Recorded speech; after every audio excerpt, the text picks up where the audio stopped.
I grew up in non-Anglican churches that were low church evangelical. Coming from these other theological traditions, I had a very low view of Anglicanism, seeing it as too Catholic and too liberal. Since I live in Canada, my main impression of Anglicanism came from the Anglican Church of Canada, which is quite leftward. See, I always knew that there were some faithful Anglicans, some that were respected in my circles like John Stott and J.I. Packer, but I thought that those guys were anomalies. And so, coming from a low church evangelical perspective, I had several misconceptions about Anglicanism, some which I held myself and others which I heard from other people in my church communities. Now, shortly after becoming an Anglican, I enrolled at Wycliffe College, which is an Anglican seminary, and I've taken several courses there on the history, theology, and liturgy of Anglicanism.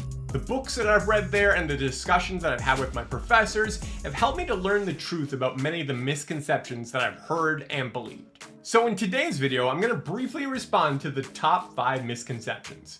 So let's now turn to misconception number 1. The first misconception is that England's monarch is the head of the church. Now, before I answer this question, there's first a terminology issue that needs to be corrected. See, it is true that in 1534, King Henry was proclaimed the supreme head of the Church of England. However, in 1559, when his daughter Queen Elizabeth I took the throne, the title was changed to the Supreme Governor of the Church of England. That title has been used of the reigning monarch ever since, so the accurate term is governor and not head. But to answer the question directly, this is true only of the Church of England and not of Anglicanism itself. See, Anglicanism is organized into different provinces, which are autonomous churches, most often divided regionally, where each country is a separate province. So you have the Anglican Church in Nigeria, which is one province, and the Anglican Church in Australia, which is another, and for the United States, the province is called the Episcopal Church. And so these various Anglican churches are in communion with one another, but they don't have a head over them like a king or a queen, or even the Archbishop of Canterbury. But that's not true of one Anglican province, the Church of England. That's the one Anglican province where the supreme governor over that province was Queen Elizabeth and is now King Charles III. It's just not true of Anglicanism as a whole. The second misconception is believing that Anglicans believe that church and state should be together. Now, building off of the last question, this is also a true statement of one Anglican province only, the Church of England. In that province, there is a union of church and state, but that's only true of that one province. Now, there are 42 official provinces within the Anglican Communion, and an additional handful that are recognized by GAFCON. Now, if you don't understand those terms, don't worry about it, and just understand that there's about 50 different provinces. But only one of them, that being England, has a union of church and state. Now, the Church of England has a historical significance as the mother province that was the source of planting the other provinces, as well as producing the Anglican confessional statement of the 39 articles, as well as the Book of Common Prayer. But England has no authority over the other provinces. They've also never tried to implement their church and state model on other churches. In fact, one Archbishop of Canterbury, who led the Church of England under Queen Elizabeth II between 1961 and 1974, commented in his book Canterbury Pilgrim on England's establishment, which is the term that refers to England's relationship of the church and state. This is what he said: "Establishment has never been one of my enthusiasm. It would not be grief to me to wake up and find that the English establishment was no more." So to have a statement like that from an official leader within the Anglican Communion shows that being an established church is not core to Anglican identity. It's not being promoted to other provinces, and some church leaders within England itself wish that the state would disestablish their relationship with the church as well. The third misconception is that Anglicanism started with King Henry's divorce. Now, the Protestant Reformation was extremely significant for Anglicanism, as that's where they regained their independence from Rome. No, I said regained, not gained. And it's also the time where its confessional and liturgical documents were produced, namely the 39 Articles and the Book of Common Prayer. But before Anglicanism was a global movement, it was simply the universal church that was planted in the British Isles. And that didn't start with King Henry. Now, there is an early church history document called On the 70 Apostles of Christ, which was likely written in the late 2nd to the early 3rd century. Now, what that document does is name the 70 that Jesus appointed in Luke 10 to go out 2 by 2. Now, number 29 on that list is Aristobulus, Bishop of Britain. So here we have an early church document that identifies one of Jesus' 70 as the Bishop of Britain, showing how early Anglicanism really was. And Gildas, who was writing from Britain in 540 AD, identified the spread of Christianity into Britain during the reign of Tiberius Caesar, who died in 37 AD, just 4 years after the resurrection of Christ. That early date would seem to coincide with the sending of one of Jesus' 70 into Britain with the gospel. Then there was Tertullian, who lived between 155 and 240 AD. He lists a bunch of different countries that received the gospel, and in it he says, the extremities of Spain, the various parts of Gaul, the regions of Britain, which have never been penetrated by Roman arms, have received the religion of Christ. Then there's Origen, writing in 240 to 245 AD, Eusebius, who died in 339, John Chrysostom, who lived between 349 and 407, and Jerome between 347 and 420. All those men also refer to the British Church. We also know that there were 3 British bishops that were sent to the Council of Arles in 314 AD, which was called by Constantine and dealt with the Donatist heresy. And then Athanasius said that the British Church assented to the Council of Nicaea's decisions and creed. So there was a British church that was flourishing early in church history with its own unique practices and emphasis known as Celtic Christianity. Now, Rome's involvement started with the appointing of Augustine as Archbishop of Canterbury in 597 AD by Pope Gregory the Great. Now, initially there was a resistance to Augustine's attempts to Romanize the British Church, such as the British church leaders' unwillingness to move the date of Easter to coincide with the Roman date.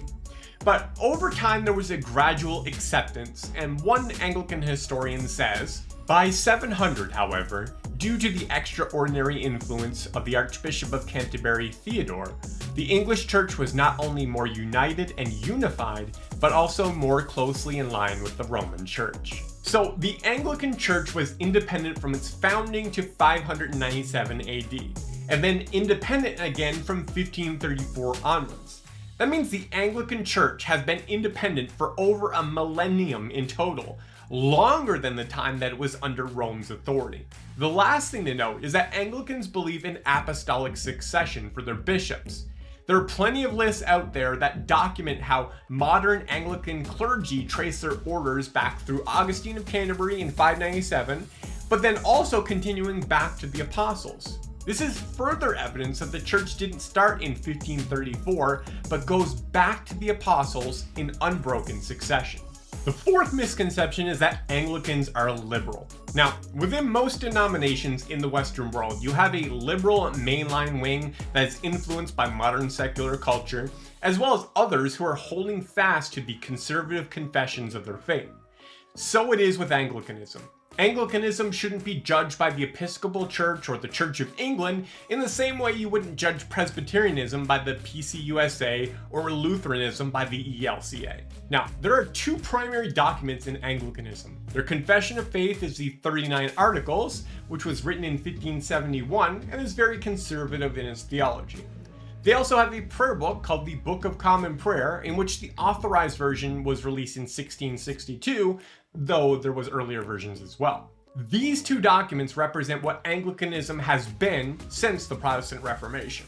Now, Anglicans worldwide were in unity with one another in what is called the Anglican Communion, until the issue of ordaining homosexual clergy arose. When that issue couldn't be resolved, a new organization was formed called GAFCON.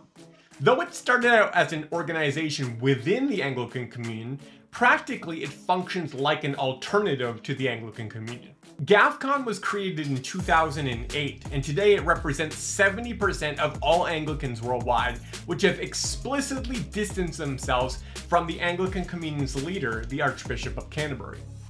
The provinces that GAFCON doesn't represent are the more liberal provinces like those in England, Canada, and the United States because of their apostasy on same-sex marriage. Also in 2008, since there was a need to replace the apostate Canadian and United States provinces, a new province was created for all of North America called the ACNA, which stands for the Anglican Church in North America. That's where you're going to find historic and conservative Anglicanism in North America.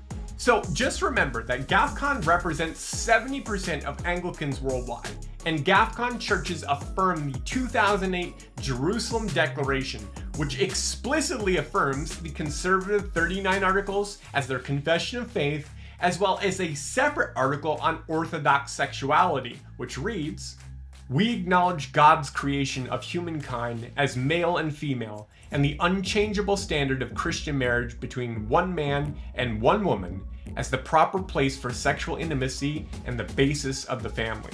We repent of our failures to maintain this standard and call for a renewed commitment to lifelong fidelity in marriage and abstinence for those who are not married."